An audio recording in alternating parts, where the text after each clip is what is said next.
first 4 levels in Warp Zone 8. The vocabulary alone is enough to make the uninitiated grumble with irritation. 8-year-old Eric Lyons is a 2-year veteran of Nintendo.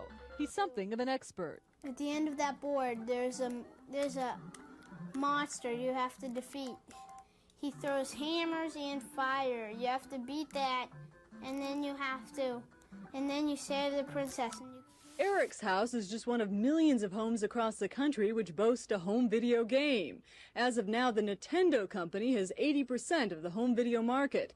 They project that by the end of this year, home video games will be in 26% of American households.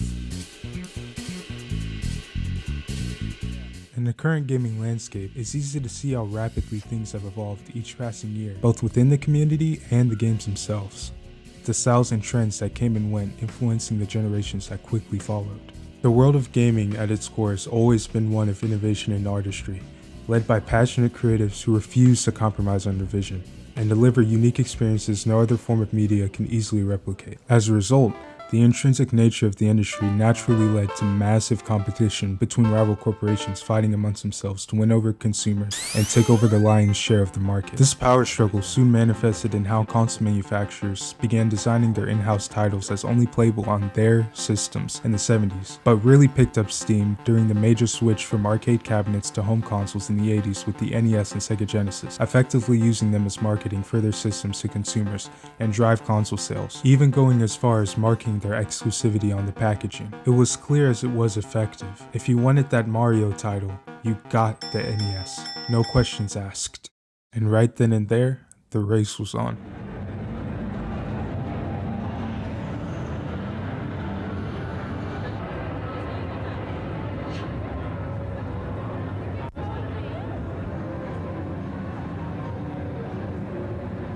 By the early 2000s, the big players in home consoles really started to solidify their positions in the market. Sony was maintaining their momentum following the success of the first PlayStation with its upcoming successor, the PlayStation 2. Nintendo leaned into their idiosyncratic nature yet again with the GameCube, and Microsoft soon threw their hat in the ring with the Xbox, the new kid on the block. After Sega's departure from consoles in 2001 following the release of Sonic Adventure 2 due to poor sales of the Dreamcast, despite having a strong library of its own and being ahead of its time, Xbox had some big shoes to fill. Each brand leaned more into their own strengths. Nintendo continued their line of colorful, family-friendly exclusive IPs oozing with timeless appeal, while Microsoft and Sony started to compete more directly with big-budget, blockbuster games meant to push the hardware of their respective consoles to the limits and really wow players with graphical fidelity and realism. Competition between the latter two during this time was especially fierce, with both sides releasing major heavy-hitting system sellers. The original Xbox had classics like Dead or Alive 3, Ninja Gaiden, Jet Set Radio Future, and of course,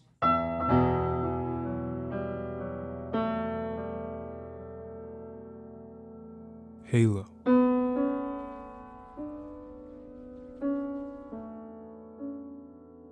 Meanwhile, the PS2 had Metal Gear Solid 2, Gran Turismo 4, Shadow of the Colossus, Metal Gear Solid 3, God of War Ico, and God of War 2, just to name a few.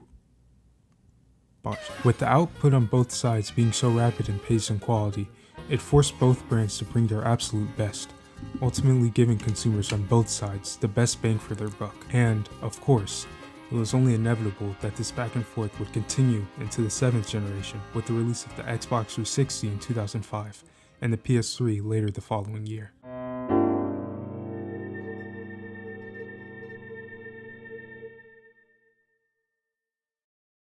The start of the following console generation proved to be very successful for Microsoft. They had a pretty good head start launching a full year before, and wasted no time securing exclusive deals and maintaining their growing dominance over console gaming. The PS3's rough launch in 2006 only continued to work in Microsoft's favor, considering its high initial price, confusing marketing, and lack of a solid launch lineup, ultimately giving Xbox the lead sales-wise. They just couldn't stop winning, and it seemed like there was a clear victor, and his flag was green. However, over the course of the next few years, a shift started to occur. By the early 2010s, Xbox started to get complacent and slowed down on first-party releases, instead putting their focus on side projects like the Kinect and overall losing their competitive edge. They got too comfortable. and this attitude would soon prove to be fatal. For the Sony ponies though, this couldn't have been a better opportunity to bounce back. They slashed the price of the PS3, fixed all of the nagging issues with its hardware, and most importantly, dropped some solid titles again. Ever heard of Metal Gear Solid 4, my good man? Or what about Uncharted 2? Maybe you heard of this one story-based game that came out, like towards the end of its life cycle. I don't know if you've heard of it. Oh yeah. The Last of Us? And oh my god, look at those sales numbers. Xbox's E3 2013 presentation didn't really help them either, especially because they didn't seem to be bothered or threatened by the possibility of Sony actually surpassing them, and focused solely on diversifying the Xbox brand. And wait a minute, a high initial price, confusing marketing, lacking a solid launch lineup.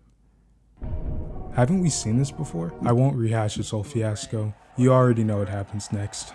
Xbox One doo-doo, PS4 doo-doo. And by the time Xbox tried to course correct, the damage was already done. Xbox's output was far too sparse. The few titles it did have were mediocre, and it just wasn't on par with what the PS4 had, leading to them getting left behind in sales and finishing squarely in third place. It's almost as if the games on the PS4 made people want to buy it. Or something. In the past couple of years, many people in the community have started to voice their frustrations with console exclusives, emphasizing that all games should always be available regardless of what you're playing on, and labeling any new console exclusive as anti-consumer. Seems odd, right? Considering all the time I just spent giving context about exclusives and their impact, and the fact no one really complained that much about exclusives back then. You'd think that most people would just accept it and move on, or buy the console the game is on, like people have always done it. Why is this suddenly an issue now? Well, my personal theory as to why this is the case now is due to the recent rise of PC gaming and Steam this current decade, with many people from console now gaming from their $1,200 rigs. I drive the new hotness. Old and busted, new hotness. And having been out of the console ecosystem for a while, forgetting that exclusives are still a thing and a major selling point, meaning they can't always just get every game whenever they want, at least not without buying into the system the title is on. Essentially, I think this has to do more with entitlement among some people rather than actual concerns over accessibility, as most people who complain about a game being exclusive and not launching on PC or their console of choice usually just fixate on the fact that they, individually, are upset that they can't access a specific game that they want, as opposed to thinking of people as a whole or showing empathy for others when someone else wants an out-of-reach game that they can easily access that's exclusive to their platform. Xbox is a great example of my point. This whole console generation, they have literally been doing exactly what these types of players supposedly claim to want. They put Game Pass on PC. Every exclusive they've put out this generation goes on both Xbox and PC at launch, and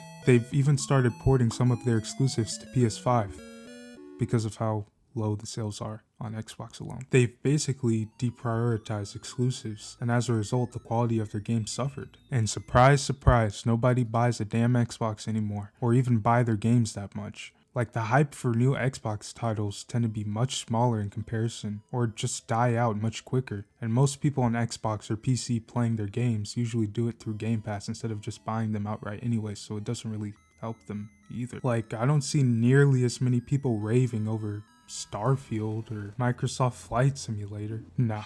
Like, really? Is that what you'd want PlayStation to be? Do you honestly think that God of War, Spider-Man, Last of Us Part 2, and the others would have existed if Sony didn't give their studios the time to make them right, and not just shut them down or make them make live service games? Because without all those single-player games, we would have just been stuck with flops like Concord. Imagine if Concord was all that PlayStation had. That would have sucked. Yet, the titles PC players get the most excited about and put most of their attention towards are, ironically enough, the Sony exclusives. It's to the point now where the second a new exclusive gets announced, they're already swarming around in comment sections and Reddit posts asking among themselves if and when it'll come to PC, getting mad that it isn't coming to PC day one, saying it's anti-consumer, complain about not having it at launch, only to be the first in line to buy it right when it comes to Steam years later, even if it's unoptimized and long after most people who already played it on console have moved on. I totally understand if you genuinely just can't afford some games sometimes, or don't have the money to get a console for a game you want though. Games are expensive as is, and are only getting more pricey, making waiting for deals a necessity. Or, but if you're dropping thousands on graphics cards like it's pocket change every single year, I'm pretty sure you can get a console. And if you don't want to, then just be patient.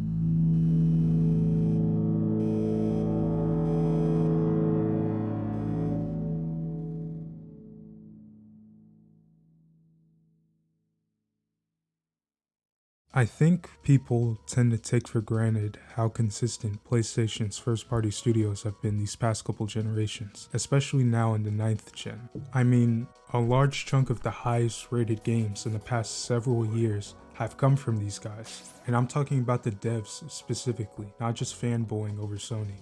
Sucker Punch, Insomniac, Naughty Dog, Guerrilla, they've quite literally carried the whole industry on their backs, kept innovating, and haven't stopped a single second.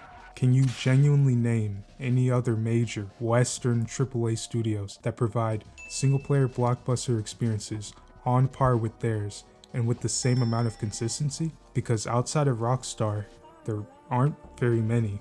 And even with Rockstar, their game releases tend to take much longer, which I don't think is a bad thing on its own. I'd much rather wait longer for a game that's actually finished, but still. And the few good Western AAA games outside of PlayStation or Rockstar titles are still live service games. Yes, I know, there are great indie titles made by small Western devs that have an actual soul, but specifically with the major studios, a lot of them are lacking, sorely lacking.